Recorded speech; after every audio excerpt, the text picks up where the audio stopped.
Assalamualaikum warahmatullahi wabarakatuh.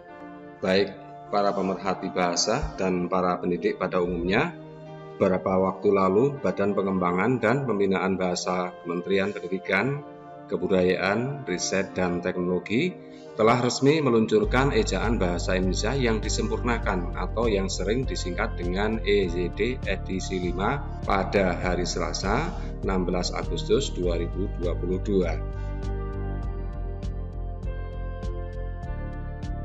Hal ini dituangkan dalam Keputusan Kepala Badan Pengembangan dan Pembinaan Bahasa Kementerian Pendidikan, Kebudayaan, Riset, dan Teknologi Republik Indonesia nomor 0424 I/BS 0001 2022 tentang ejaan bahasa Indonesia yang disempurnakan.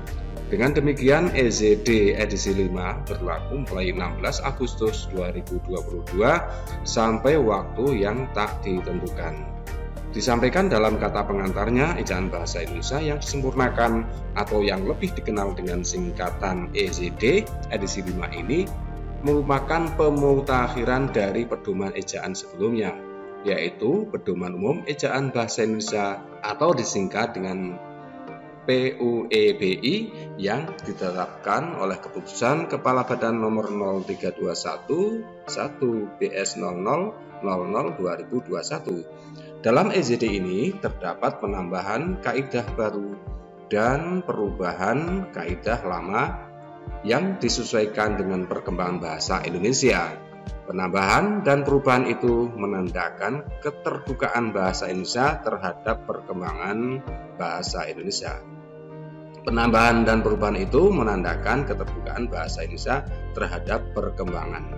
Untuk menjamin kemudahan akses dan keluasan jangkauan, EZD edisi 5 ini juga diterbitkan dalam bentuk aplikasi web yang dapat diakses melalui laman ejaan kemendikbud.go.id.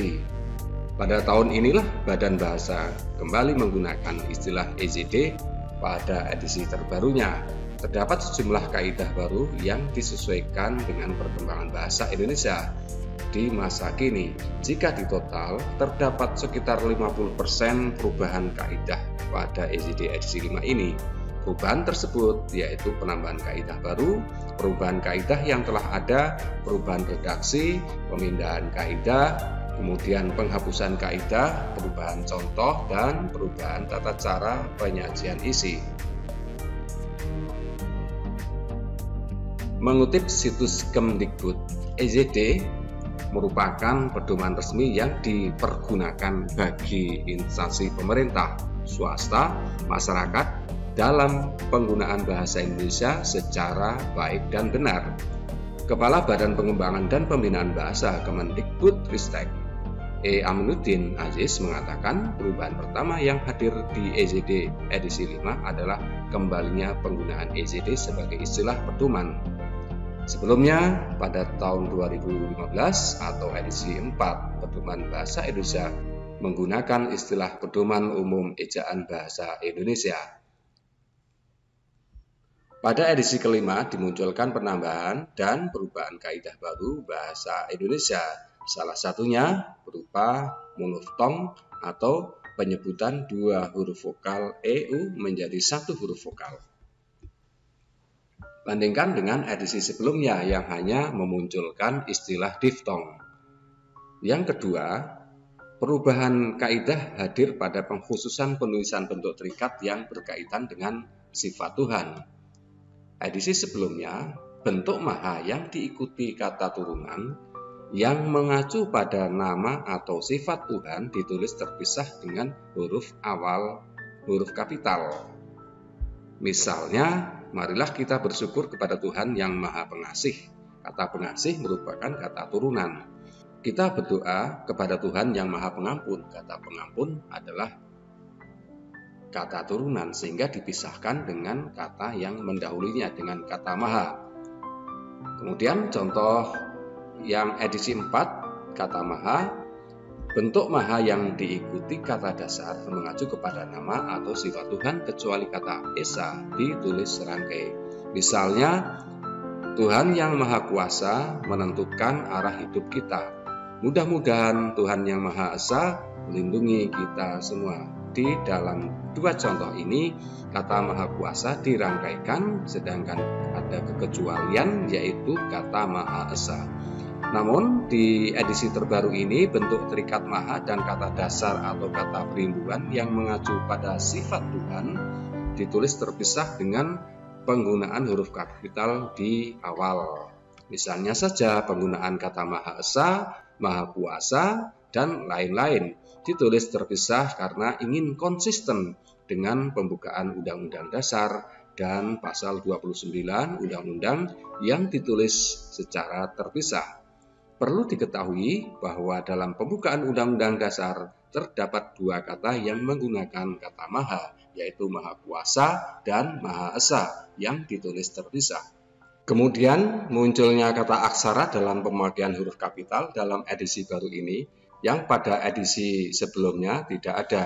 Sebagai contoh, edisi 4 huruf kapital dipakai sebagai huruf pertama nama bangsa, suku, bangsa, dan bahasa. Pada edisi kelima ditambahkan di bagian keempat adalah aksara.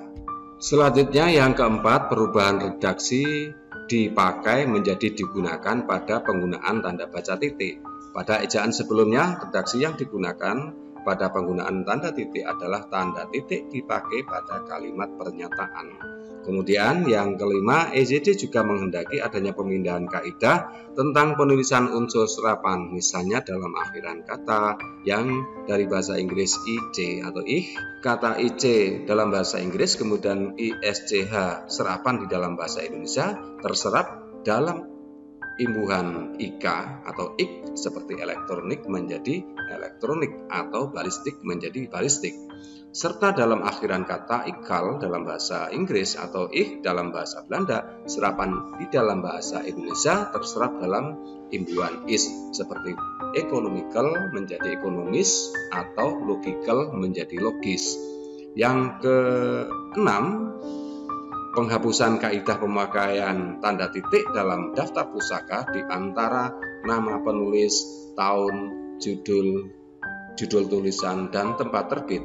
Sehingga aturan penulisan daftar pusaka tidak lagi diatur oleh ejaan, tetapi akan dimasukkan ke dalam pedoman teknis penulisan karya ilmiah.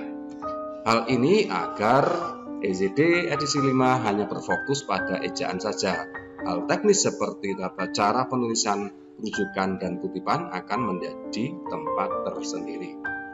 Yang ketujuh, perubahan tata penyajian isi terjadi pada penulisan unsur serapan umum bahasa Arab.